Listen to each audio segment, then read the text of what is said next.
one of the first issues is just a lack of public understanding about the strengths of public education, because movies like this one, although they expose some real issues, real problems, they're talking about real problems as they exist in a fairly small percentage of schools. It's really important, and it's an issue that has to be addressed with, but I think sometimes the public thinks that it's all broken, when the truth is that it isn't. There certainly are important opportunities for us to improve. We need to grapple with those. We need to be serious about addressing those, but it isn't as dysfunctional as some would have us believe. But when it comes to those schools that are not doing well, it's also important to understand that it's not just one thing. So as I have read the publicity about the movie, it seems that people are suggesting that it's all about teachers and poor quality teaching.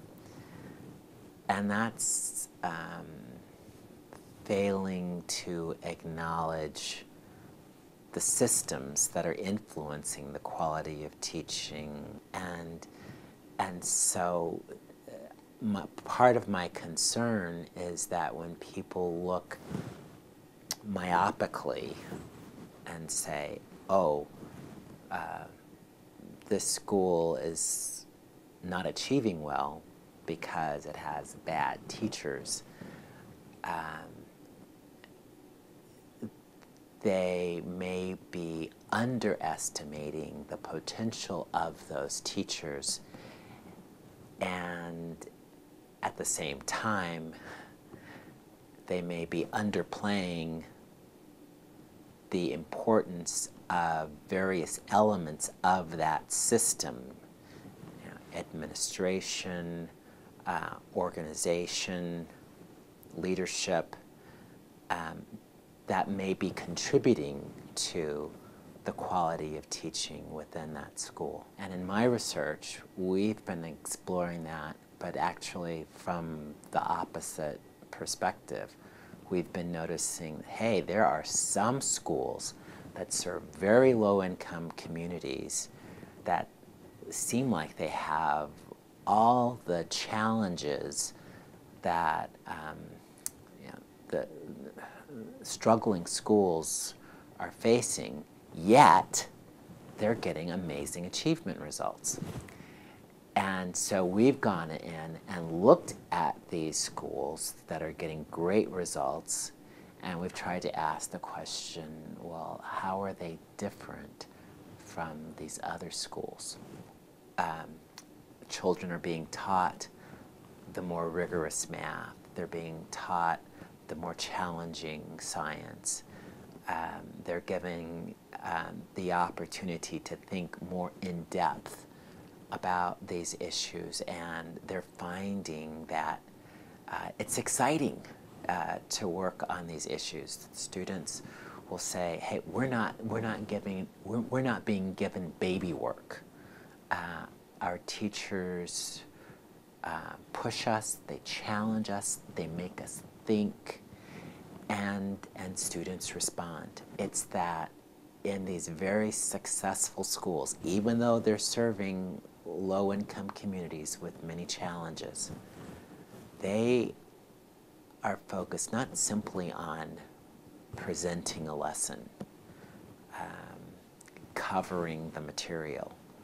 They're focused on getting students to master with a great depth of understanding.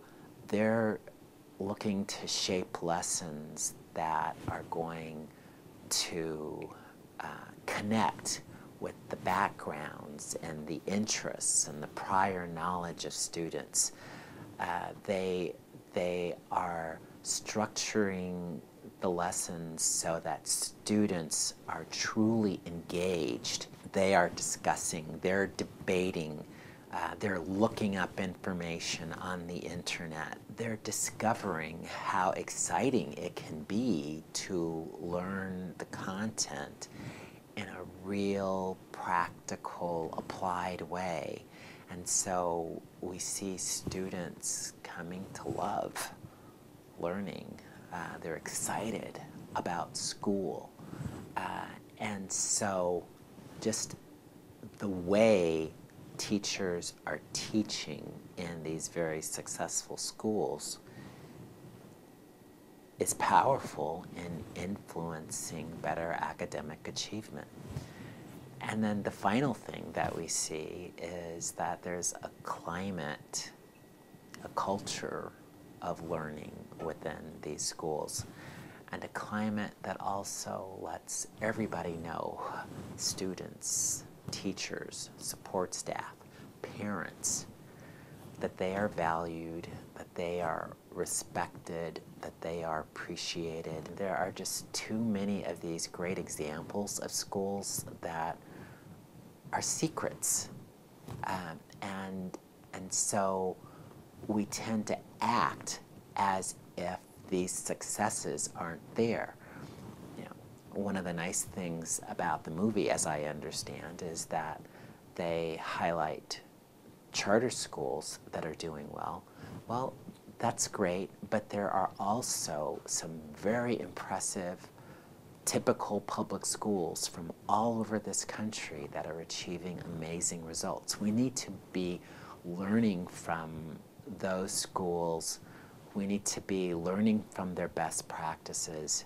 We need to be giving principals and teachers and school board members and parents the opportunity to see those exemplars and ask questions and come to better understand what those folks are doing, and maybe why isn't that happening yet at their school, and what can be their role in helping make that happen. We identify, recognize, celebrate, and study many of the nation's highest performing urban schools. Each year we host a National Excellence in Urban Education Award, where we solicit nominations for very high-performing elementary, middle, and high schools that serve urban communities and get outstanding academic results. We study those schools, we learn from their successes, and we attempt to disseminate our findings about those schools. The second thing that we do is we engage in partnerships with a few districts where district leaders have said, you know, we want to do what those outstanding urban schools have done, and they have invited us to work in partnership with them as they endeavor to figure out how they can emulate some of those successes. And then the third part of what we do is we ask the question, if this is what's possible, then what should a university that trains teachers, that trains principals, that trains counselors, how should this influence our work?